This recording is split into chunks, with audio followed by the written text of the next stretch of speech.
감사합니다. 우리가 하나님이 열어주신 통로를 통하여 에덴으로 들어가게 하여 주시옵소서. 예수님 이름으로 기도드리옵나이다. 아멘. 지난주에 에덴으로 들어가는 비밀 통로가 예수 그리스도다, 그런 이야기를 나눴습니다. 그런데 오늘 제목은 에덴으로 들어갈 둘째 하와입니다. 제가 여러분에게 거듭 말씀드리는 이 에덴이라는 것은 성경의 처음을 장식하고 있고 마지막을 장식하고 있고, 그것이 우리의 결론이기 때문에 여러분은 반드시 에덴에 대한 이야기들을 잘 알아야 합니다. 자, 에덴에서 눈 떴는데 나는 눈 떠보니까 에덴이야. 그래서 그 에덴의 혜택을 너무나 마음껏 즐겼던 아담과 하와가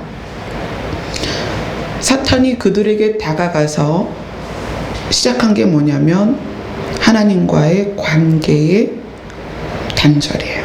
그렇죠? 그리고 에덴에서 쫓겨나게 해서 에덴과 단절됐죠. 그 다음에 부부 사이가 단절됐습니다. 에덴에서부터 네 때문에 이렇게 돼서 단절이 됐죠. 그리고 자녀를 낳았더니 아들 둘이 단절이 됐습니다. 그래서 인류 최초의 살인사건이 나요. 그리고 나니까 어떻게 돼요? 가인이 그 지역을 쫓겨났습니다. 그럼 어떻게 된 거예요? 부모와 자녀가 또 단절이 됐어요. 여러분, 세상의 모든 단절은 사탄의 흐름입니다. 사탄은 그렇게 이 세상을 단절시켜 갑니다. 모든 관계를 단절시켜요. 요즘 스마트폰, 게임 전부 사람과 사람을 단절시킵니다. 하나님의 창조 질서, 아담과 하와를 단절시키는 게 뭐예요? 동성애죠. 창조 질서를 단절시키는 게 동성애입니다. 자, 이렇게 단절의 흐름 가운데 첫 번째 아담이라고 말하는 그 아담을 예수님께서는 두 번째 아담이라는 이름으로 이제 회복으로 가는 거예요. 에덴을 회복하고 관계, 하나님과의 관계를 회복하고 부부 사이를 회복하고 형제가 회복되고 가족이 회복되고, 그러면서 그 회복을 열어가시는 게 예수님이십니다. 그래서 그 예수님을 성경은 마지막 아담이다, 둘째 아담이다, 이렇게 이야기를 합니다. 자, 그러면 아담이라는 정체성이 있을 거 아니에요. 첫째 아담과 둘째 아담이 아담이라는 이름으로 불린다면 아담의 정체성은 무엇입니까? 하나는 흙으로 만들고 생명은 하나님께로 왔다. 그래야 아담이 될 수 있는 거예요. 여러분, 첫 번째 아담은 우리하고 다릅니다. 모든 게 달라요. 저는 첫 번째 아담은 배꼽도 없을 거라고 생각해요. 그리고 흙으로 빚어서 예전에 사람 배꼽은 익었나 안 익었나 이렇게 꼬챙이로 찔러봐서 배꼽이 생긴 거라고 하는데, 이 탯줄이 연결됐던 부분이기 때문에 첫 번째 아담은 배꼽이 있을 수가 없겠죠. 그냥 이렇게 흙으로 빚어졌으니까. 그리고 흙으로 빚어지고 그 안에 하나님의 생명이 들어가서 아담이 됐습니다. 그럼 두 번째 아담은 똑같은 정체성을 가지고 있어야 돼요. 자, 그러면 둘째 아담 예수님의 탄생 비화를 봅시다.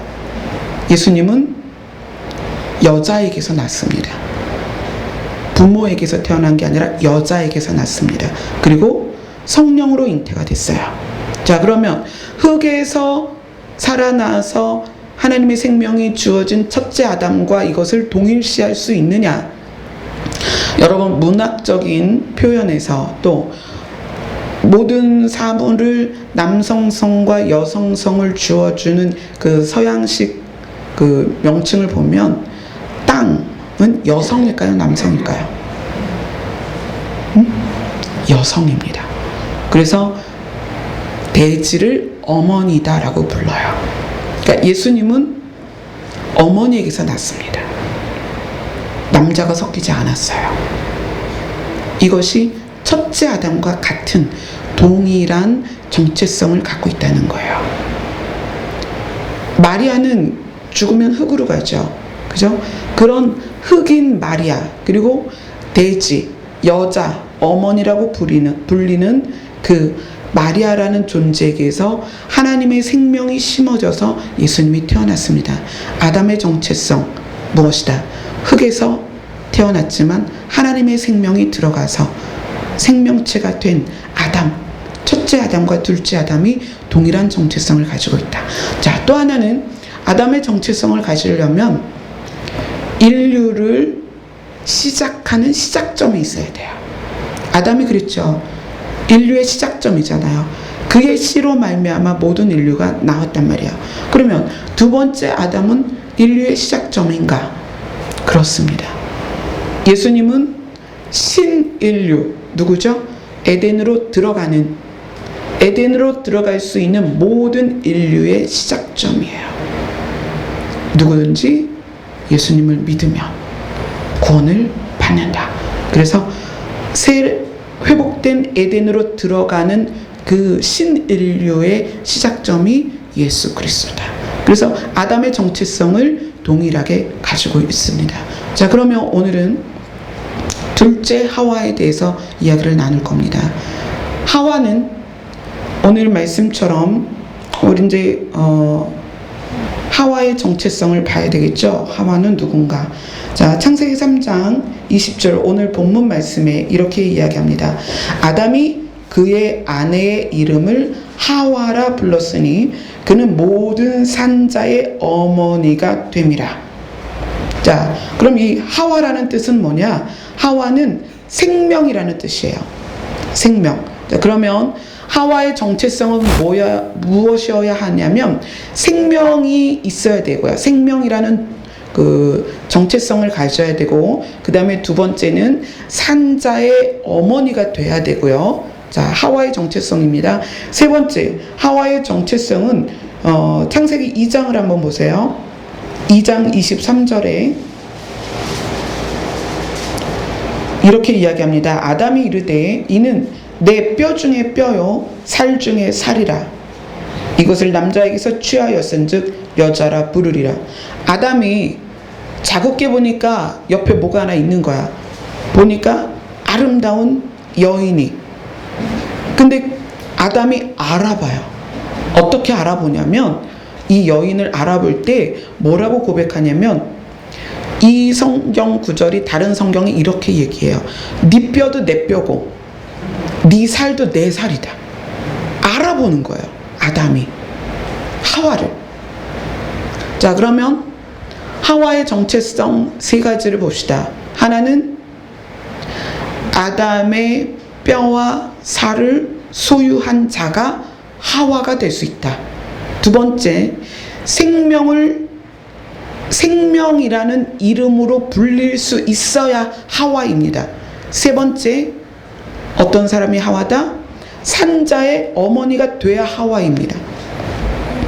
자, 그러면 우리가 둘째 아담을 예수 그리스도라고 알고 있습니다. 그러면 둘째 하와는 누구일까요? 그리스도의 신부. 지금 회복된 에덴으로 들어가야 하는 성도를 말하는 거예요. 그래서 바울이 이렇게 얘기하죠. 나는 너희를, 성도들에게 그렇게 얘기하는 거예요. 나는 너희를 예수 그리스도의 정결한 신부로 중매한다 라고 이야기를 해요. 정결한 처녀로서의 너희를 예수 그리스도에게 중매한다. 그러면 결론은 났습니다. 성도가 둘째 하와입니다. 성도가. 자, 첫째 아담과 첫째 하와를 우리가 알고 있습니다. 첫째 아담과 둘째 아담의 정체성을 우리가 알았습니다. 첫째 하와의 정체성은 뭐다? 아담의 뼈와 아담의 살을 소유해야 되고, 생명이 소유되어서 생명이라고 불려야 되고, 산자의 어머니라고 불려야 된다. 자, 그러면 둘째 하와는 바울이 그렇게 이야기합니다. 성도들아, 내가 너희를 예수 그리스도에게 중매한다. 정결한 신부로, 처녀로 중매한다. 그러면 우리 모두가 예수 그리스도의 신부이면서 둘째 하와다. 그럼 우리는 하와의 정체성을 가지고 있는가? 그걸 봐야 되겠죠. 우리는 하와의 정체성을 가지고 있는가? 자, 성경을 봅시다. 그러면 마가복음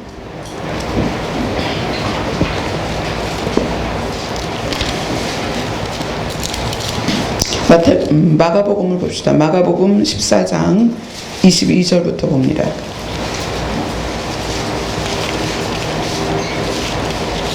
마가복음 14장 22절부터 24절.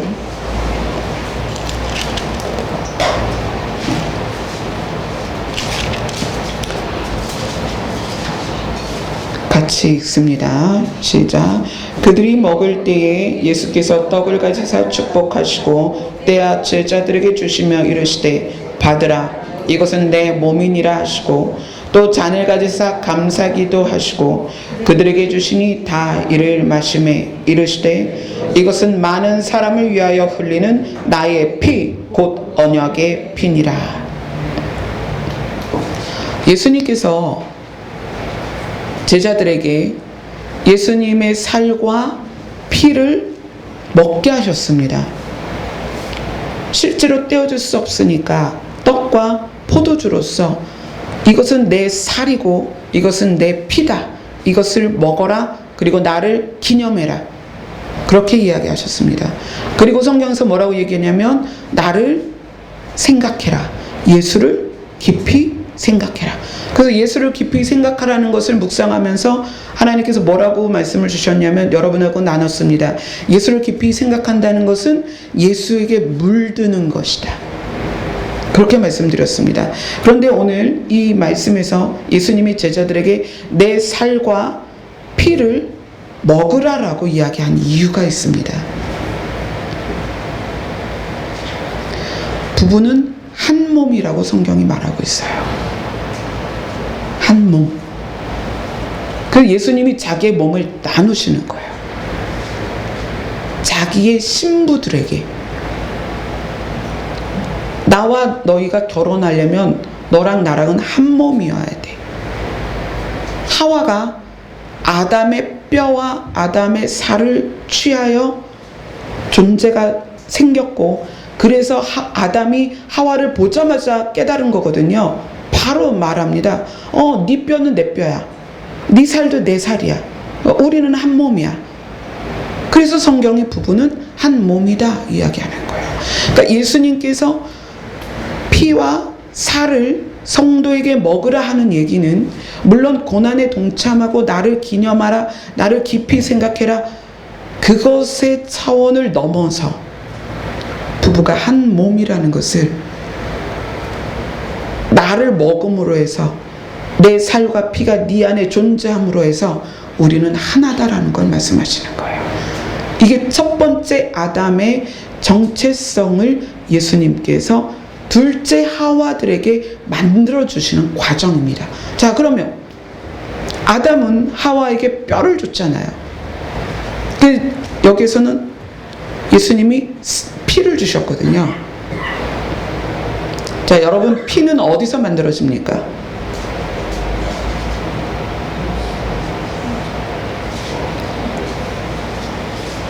자, 피는 피의 성분이 워낙 다양하기 때문에 딱 한 군데라고는 말할 수 없습니다. 그러나 피는 가장 많이 성분으로 가지고 있는 적혈구, 그걸 어디에서 만드느냐? 골수에서 만들어집니다. 골수는 어디 있어요?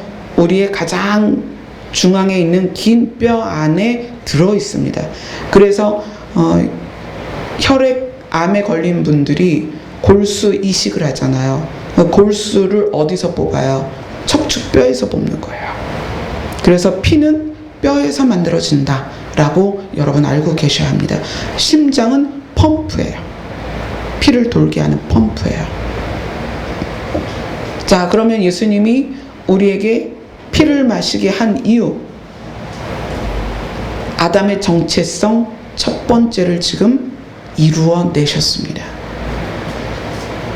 우리가 두 번째 하와가 될 수 있는, 둘째 하와가 될 수 있는 첫 번째 조건, 아담의 뼈와 살을 나누는, 공유하는 그 존재들이다. 우리는 예수님의 살과 피를 먹고 기념하고 한 몸이 됐고, 그리고 예수를 깊이 생각하면서 예수로 물들어서 예수화 되는 것. 첫 번째 조건, 하와의 정체성은 그것입니다. 그러면 내가 에덴으로 들어가는 둘째 하와인가 점검해야 될 것 첫 번째는 내가 예수 그리스도화 되어 가고 있는가를 봐야 합니다. 그러니까 신앙생활에 많은 경륜을 통해서 지식이 늘어나고 우리의 그 교회 안에서의 직책이 많아지고 이게 아니고요. 예수 그리스도의 피와 예수 그리스도의 살이 우리 안에 들어와서 예수님이 우리를 보자마자 알아보는, 어떻게? 너의 살이 내 살이고 너의 뼈가 내 뼈고 너의 피가 내 거다라고 알아볼 수 있는 게 뭐겠어요? 예수 그리스도에게 물드는 거예요. 물들어 보셨나요? 봉숭아 물들어 보세요. 봉숭아 색깔이 우리 손톱에 가득하죠. 그래서 손톱만 봐도 아, 봉숭아 물들였구나, 그걸 알 수 있는 거예요. 그러니까 우리가 에덴으로 들어가는 둘째 하와가 되기 위해서는 우리가 예수 그리스도에게 물들어서 예수님이 우리를 단번에 알아보실 수 있어야 된다. 그래서 성경에 말하죠. 주여 주여 하는 자마다 다 천국에 가는 게 아니다. 예수님이 나 너 모른다. 무슨 얘기예요? 예수님에게 물들지 않았다는 얘기예요. 기적을 베풀고 은사를 행하고 정말 모든 어떤 신기한 일들을 다 이루어내도 예수 그리스도에 물들지 않으면 천국에 갈 수 없다. 내가 너를 모른다. 이렇게 성경은 말하고 있습니다. 아담이 눈 떴을 때 하와를 단번에 알아봤습니다. 내 살이네? 내 뼈네. 우리가 예수님 앞에 섰을 때 우리가 예수 그리스도에게 물들지 않았다면 예수님이 우리를 모른다 하십니다. 둘째 하와의 첫 번째 정체성은 우리가 예수 그리스도에 물드는 것. 어떻게? 그리스도의 피, 그리스도의 살이 우리 안에 들어와서 완벽하게 예수화 되는 것. 이것이 둘째 하와의 첫 번째 정체성을 충족시키는 내용입니다. 자, 두 번째 정체성으로 갑니다. 하와의 이름의 뜻은 생명이다. 이렇게 이야기했습니다. 그러면 에덴에 들어갈 둘째 하와인 성도는 생명이어야 합니다. 자, 성경을 보겠습니다. 요한복음 5장입니다.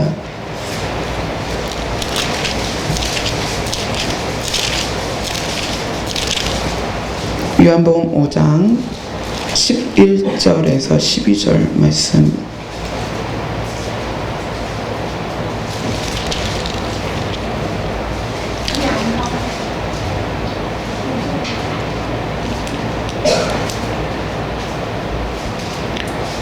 어, 25절 26절입니다.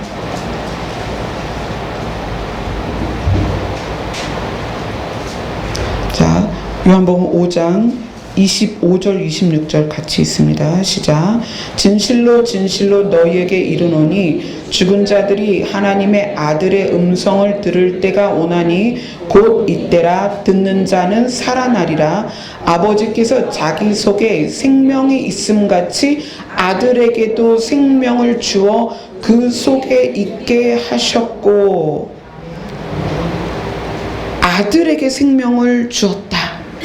자, 그런데 그 예수님이 우리에게 무엇을 얘기하시냐면, 너희가 나를 소유하면 너희 안에 무엇이 있다? 생명이 있다라고 이야기를 하시는 거예요. 첫째 하와의 이름은 그 뜻이 생명입니다. 우리는 다 죽습니다. 우리 여기 앉아 계신 분들 순서는 다르겠지만 다 죽습니다.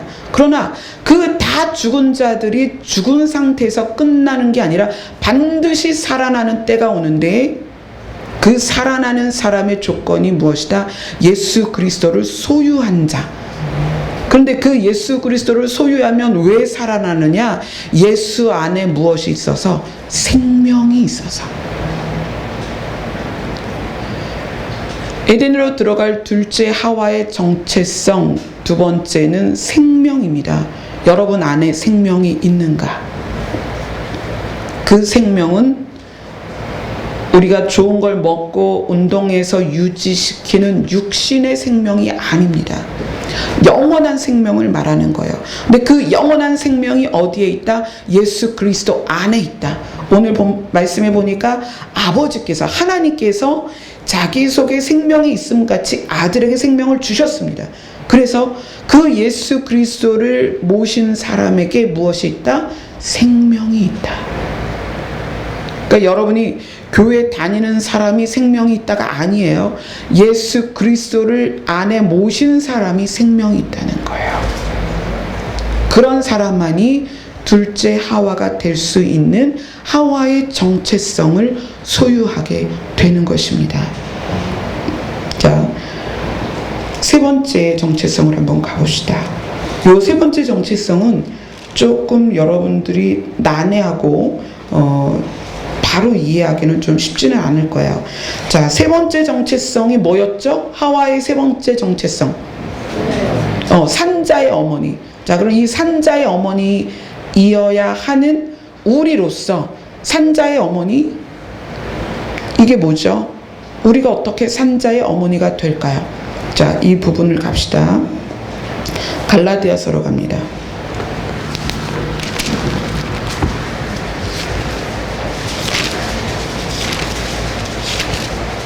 갈라디아서 4장 26절입니다.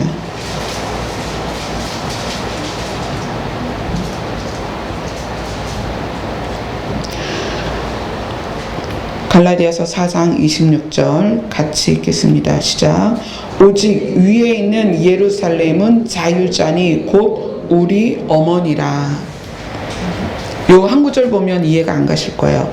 자, 요 전 이야기가 뭐냐면 아브라함에게 두 아들이 생겼는데 첫째 아들은 여종 하갈에서 났죠. 그죠? 그런데 그게 그 여종 하갈에서 난 아들은 사실 약속의 아들이 아니었어요. 두 번째 난 아들이 약속의 아들이었죠. 자, 이스라엘의 예루살렘이라는 곳이 있습니다. 그러나 그 예루살렘은 하나님이 진짜 우리에게 주고자 하는 예루살렘이 아니에요. 그냥 여기서 말하는 하갈과 비유해서 육신이 거하는 예루살렘이에요. 하나님이 우리에게 진짜 주고 싶은 예루살렘은 어디에 있는 것? 위에 있는 것. 오직 위에 있는 예루살렘. 그것이 약속의 예루살렘이라는 거예요. 그러니까 아브라함에게 두 아들들이 있었는데 첫째 아들은 여종 하갈에게서 났다. 근데 그 여종 하갈의 아들은 약속의 아들이 아니었다. 육의 아들이었다. 그러면서 위에 있는 예루살렘을 설명하는데, 예루살렘도 두 곳인데 땅에 있는 이스라엘 안에 있는 예루살렘은 하갈의 아들과 같이 약속의 예루살렘이 아니다. 진짜 예루살렘은 어디다? 위에 있는, 하늘에 있는 예루살렘이 진짜 약속의 예루살렘이다. 그런데 그 예루살렘을 뭐라고 부르는 거예요? 어머니다라고 불러요. 이상하죠? 요 구절을 여러분 그동안 어떻게 이해를 하셨는지 궁금합니다. 저도 이거를 이해하지 못했습니다. 왜 위에 있는 예루살렘을 어머니라고 불렀을까요? 왜 자유자유 어머니라고 불렀을까요? 이 구절 때문에 이단이 생겼어요. 어떤 이단이요? 어머니 하나님이 생겼어요. 이것 때문에. 이 구절이 그들이 어머니 하나님을 말하는 대표적인 구절입니다. 근데 이것은 하나님께로부터 조명을 받지 않고 본인들이 억지로 해석을 해서 그렇게 이 구절을 갖고 어머니 하나님, 지금 어머니 하나님, 그 하나님의 교회, 거기서는 장길자라는 여자를 어머니 하나님이라고 불러요. 그래서 여자를 어머니 하나님으로 섬기고 있어요. 그런데 대표적인 구절이 이거다.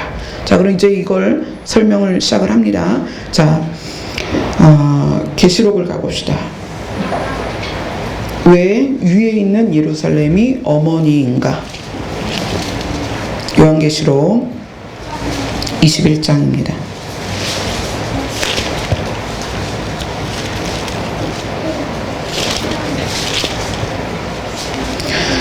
요한계시록 21장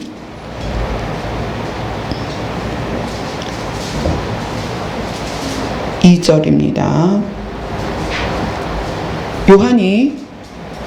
요한이 환상 중에 새하늘과 새 땅과 예루살렘 성을 보게 됩니다. 그런데 그 설명을 여러분이 보십시오. 21장 2절 같이 읽습니다. 시작. 또 내가 보매 거룩한 성 새 예루살렘이 하나님께로부터 하늘에서 내려오니 그 준비한 것이 신부가 남편을 위하여 단장한 것 같더라. 자, 예루살렘 성이 신부가 남편을 위하여 단장한 것처럼 그렇게 최상급으로 단장된 모습으로 있더라. 자, 그리고 그것을 다시 설명하는데 이렇게 설명합니다. 21장 9절 10절 같이 읽습니다. 시작. 7 대접을 가지고 마지막 7 재앙을 담은 7 천사 중 하나가 나와서 내게 말하여 이르되 이리 오라. 내가 신부 곧 어린 양의 아내를 내게 보이리라 하고 성령으로 나를 데리고 크고 높은 산으로 올라가 하나님께로부터 하늘에서 내려오는 거룩한 성 예루살렘을 보이니. 자, 신부, 아내를 얘기하는데 예루살렘 성을 예수님의 아내라고 이야기하는 거예요. 예루살렘 성이 어린 양의 아내다. 왜 그럴까요? 자, 그러면 첫째 하와의 세 번째 정체성, 산자의 어머니. 그러면 즉 예루살렘 성을 우리가 아까 갈라디아서에서 봤을 때 뭐라고 불렀다? 어머니라 불렀다. 자, 계시록에서는 어린 양의 신부다. 그러면 예루살렘 성이 왜 어린 양의 신부고 왜 어머니냐는 거예요. 이게 풀어져야 하와의 세 번째 정체성이 풀어지는 거예요.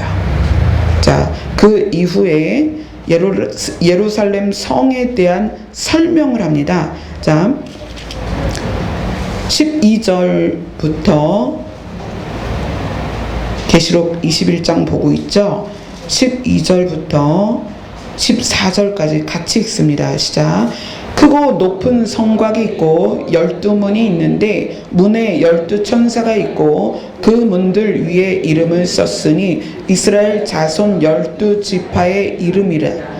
동쪽의 세 문, 북쪽의 세 문, 남쪽의 세 문, 서쪽의 세 문이니 그 성의 성곽에는 12기초석이 있고 그 위에는 어린 양의 12사도의 12 이름이 있더라. 자, 예루살렘 성은요, 회복된 에덴에서 살아갈 모든 그리스도의 신부들이 그 안에 거할 거예요. 그 성 안에.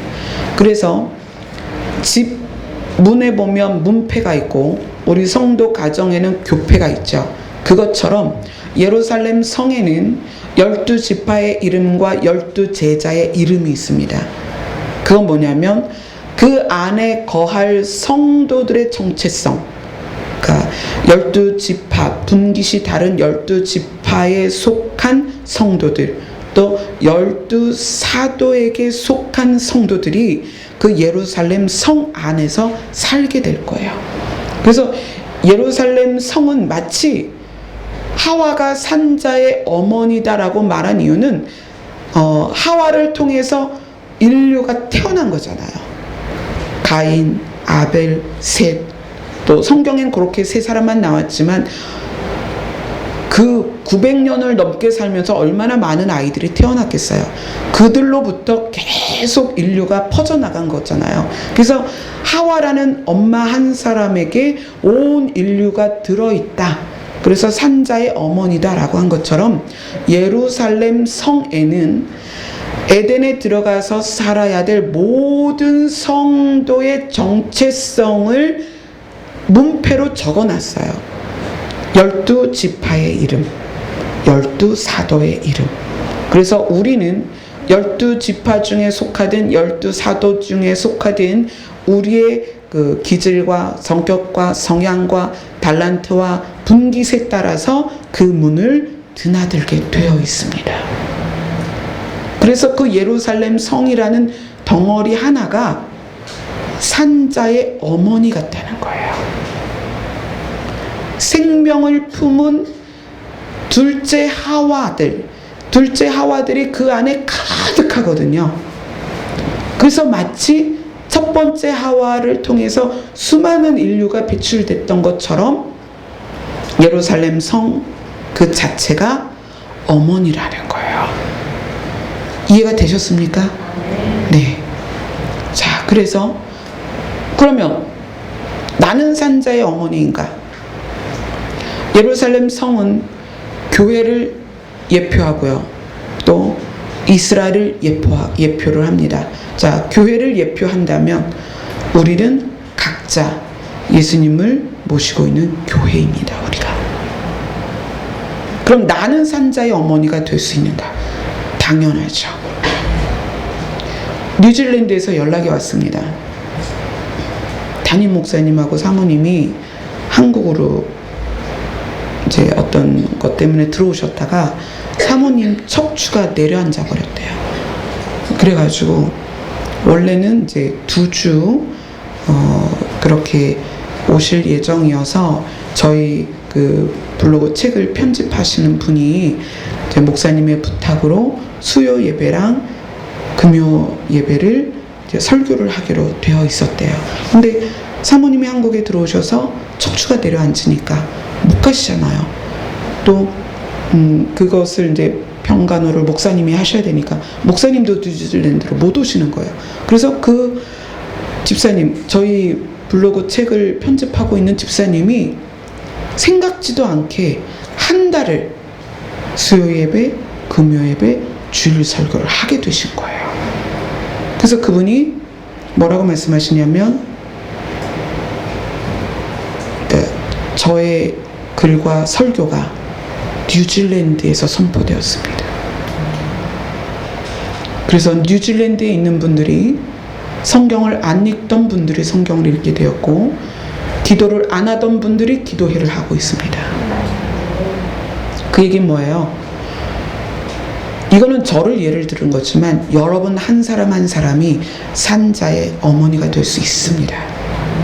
여러분이 복음을 전하고 누군가에게 생명을 전할 때 여러분은 산자의 어머니가 되는 것입니다. 자, 우리는 이제 둘째 하와의 정체성을 다 가지고 있습니다. 너무 놀랍지 않습니까? 성경에 이런 비밀이 있다는 것이. 아담의 정체성, 그 정체성을 예수 그리스도가 본으로 보이셨습니다. 첫 번째 하와의 정체성, 첫 번째 아담의 뼈와 살을 소유했다. 두 번째 생명을 소유했다. 세 번째 산자의 어머니였다. 이제 에덴으로 들어갈 둘째 하와인 우리는 이 세 가지 정체성을 가지고 있는가? 예수 그리스도의 살과 피를 소유해서 그분에게 물들어서 그분화되어 있으면 여러분 두 번째 하와가 되는 것입니다. 또 예수 그리스도를 내 안에 모셔서 그분 안에 있는 생명이 우리 안에 있다면 하와라는 이름, 생명이라는 정체성이 우리에게 소유가 된 것입니다. 그 다음 세 번째, 산자의 어머니. 예루살렘 성과 같이 완전히 신랑을 위하여 준비된 신부 같은 모습, 우리가 그런 정결한 모습으로 복음을 누군가에게 전하고 생명을 전달하고 있다면 우리는 예루살렘 성과 같이 어머니가 되는 거예요. 첫째 아담과 같이 산자의 어머니가 되는 것입니다. 이것이 둘째 하와가 될 수 있는 세 가지 정체성입니다. 자, 첫째 아담과 둘째 아담은 같은 정체성을 갖고 있었지만 역할이 달랐습니다. 첫째 아담은 어떤 역할이었다? 에덴을 쫓겨나는 역할이었다. 모든 걸 단절시키는 역할이었다. 그런데 두 번째 아담은 회복시키는 역할이다. 두 번째 에덴, 회복된 에덴으로 신인류를 데리고 들어가는 역할이다. 자, 그러면 둘째 하와로서 첫째 하와의 역할을 따라가선 안 되죠. 그죠? 첫째 하와의 역할은 뭐예요? 선과 악을 알게 하는 열매에 손을 댔다는 거예요. 그것을 따먹고 어떻게 했어요? 남편에게 주었죠. 같이 주셨습니다. 우리가 둘째 하와라면 이제는 선과 악을 우리가 분별하여서 이제는 악을 선택하는 것이 아니라 선을 선택해야 합니다. 그리고 분열된 가정, 분열된 형제, 단절된 관계들을 회복시켜야 합니다. 첫째 하와는 에덴에서 쫓겨나는 그 일을 사실은 주관한 사람이에요. 그렇다면 이제 우리는 예수님께서 회복된 에덴으로 들어갈 때 예수님이 회복된 에덴으로 들어가시는 그 모습을 바라보며 기뻐하며 즐거워하며 회복된 에덴으로 들어가시는 예수님과 함께 그 길에서 함께 들어가는 둘째 하와가 되어야 합니다. 우리는 절대로 그런 둘째 하와가 되어서 이제는 분열되고 단절되고 미워하고 시기하고 질투하고 살인하는 마음으로 소유된 그런 삶을 사는 것이 아니라 회복된 에덴을 여기서부터 소유한, 이 땅에서부터 소유한, 내 마음에서부터 소유한, 내 가정에 소유한 그런 둘째 하와가 되어야 합니다. 성경을 한 군데만 보고 마치도록 하겠습니다. 고린도후서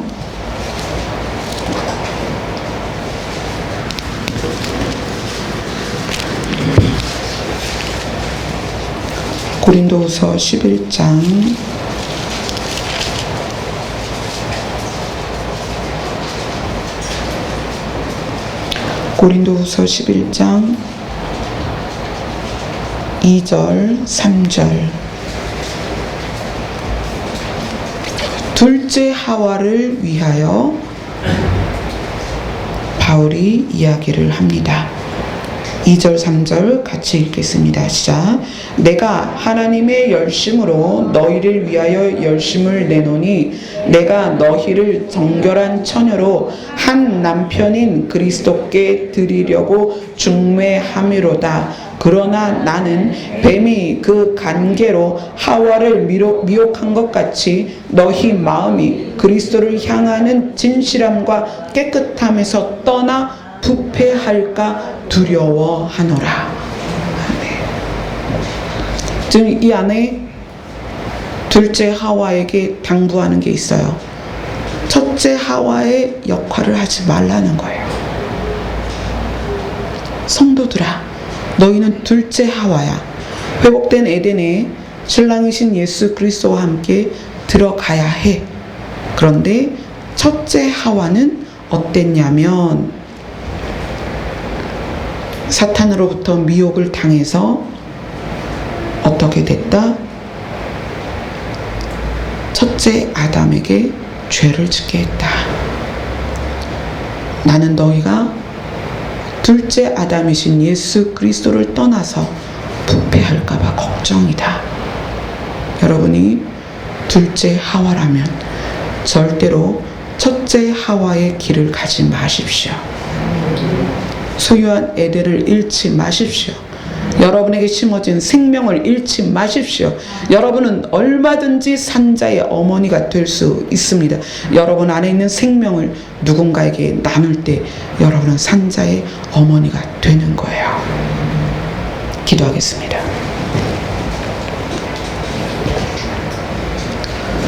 이곳에 있는 한 사람 한 사람이 모두 온전하게 준비된 둘째 하와가 되게 하여 주시옵소서.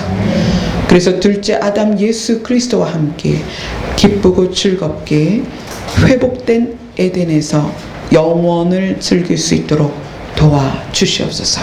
예수님 이름으로 기도드리옵나이다. 아멘.